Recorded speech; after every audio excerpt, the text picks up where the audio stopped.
আসসালামু আলাইকুম রহমতুল্লাহ। যে যেখানে আছেন, যেখান থেকে দেখতেছেন, সকলকে জানাচ্ছি আন্তরিক মোবারকবাদ এবং অভিনন্দন। এই রেল লাইন দিয়ে হাঁটতে হাঁটতে হঠাৎ করে একটা জিনিস মনে হয়ে গেল, যার কারণে ভাবলাম যে আপনাদের সাথে একটু শেয়ার করি।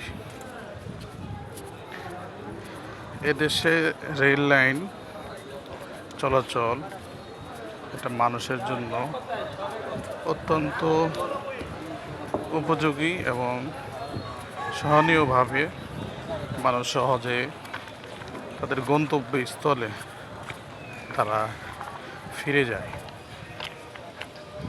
কিন্তু বলার যে গুরুত্বপূর্ণ বিষয়টা সেটা হলো এই রেল লাইন, রেলের মাঝে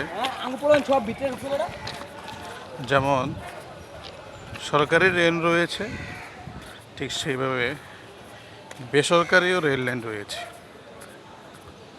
সরকারি রেল লাইন যেগুলো থাকে সেগুলো সব সময় প্রত্যেক বছরেই দেখা যায় যে এই সরকারি রেল লাইনগুলো সবসময়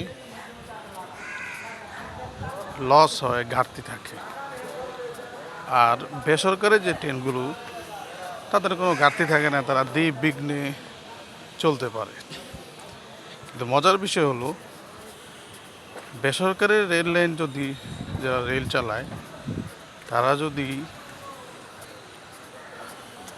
ঘাটতি না থাকে, আর সরকারিটা কেন ঘাটতি আসবে? এর অনেকগুলো কারণের মাঝে এটাও একটা কারণ হতে পারে যে সরকারি চাকরিজীবী মানুষগুলো এত সঠিকভাবে তাদের দায়িত্ব পালন করে না, বা তারা এখান থেকে টিকিট না কেটে মানুষদেরকে হয়তো টাকা নিয়ে তাদেরকে এক স্থান থেকে আরেক স্থানে যাওয়ার সুযোগ করে দেয়। এভাবে নানা বিভিন্ন কারণ কিন্তু হতে পারে। আমার একটা অভিজ্ঞতা আপনার সাথে শেয়ার করি। আমি সিলেটে সফররত একসময় যাওয়ার সময় আমি দেখলাম ট্রেনের মাঝে কিছু সাদা পোশাক পরিহিত কিছু মানুষ রয়েছে। তারা টিকিট চেকিং করতেছে। কিছু মানুষ সময়ের অভাবের কারণে তারা টিকিট কাটতে পারেনি, তাদের কাছ থেকে ওনারা টিকিটের যে মূল্য সে মূল্য নিছে। পরবর্তীতে ম্যাজিস্ট্রেট যখন আসার পরে তাদের কাউকে খুঁজে পাওয়া যাচ্ছে না। আর ম্যাজিস্ট্রেট বলতেছে আপনার এখন নামে মামলা হয়ে যাবে, আপনার এখন জেল হয়ে যাবে, জুলুম হয়ে যাবে, এরকমভাবে নানা কথা ম্যাজিস্ট্রেট বলল। শেষ পর্যন্ত তারা দ্বিতীয়বার আবার তারা রেল লাইনের ভাড়া তারা আবার দিল। কিন্তু এই যে মানুষগুলো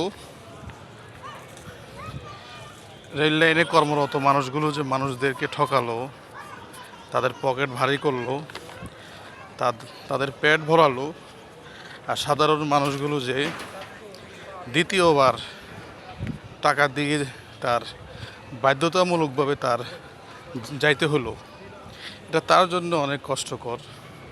কিন্তু ম্যাজিস্ট্রেটকে যখন বলল সাদা পোশাক পরিহিত একজন মানুষ আমার কাছ থেকে ভাড়া নিছে, সে বলল যে কে নিছে না নিছে আমি জানি না, কিন্তু টিকিট আপনি আমাকে দেখাইতে হবে। সে ম্যাজিস্ট্রেট যদি তখন এখানে মাঝে একটা ভূমিকা নিত, কে নিছে আপনি খুঁজে বের করুন, আমার সাথে চলুন।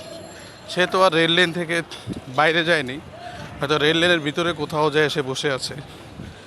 পরবর্তীতে আমি ওই লোকটাকে খুঁজতে গেলাম, খুঁজতে পরে তাকে ক্যান্টিনের ভিতরে যেয়ে তাকে পেলাম।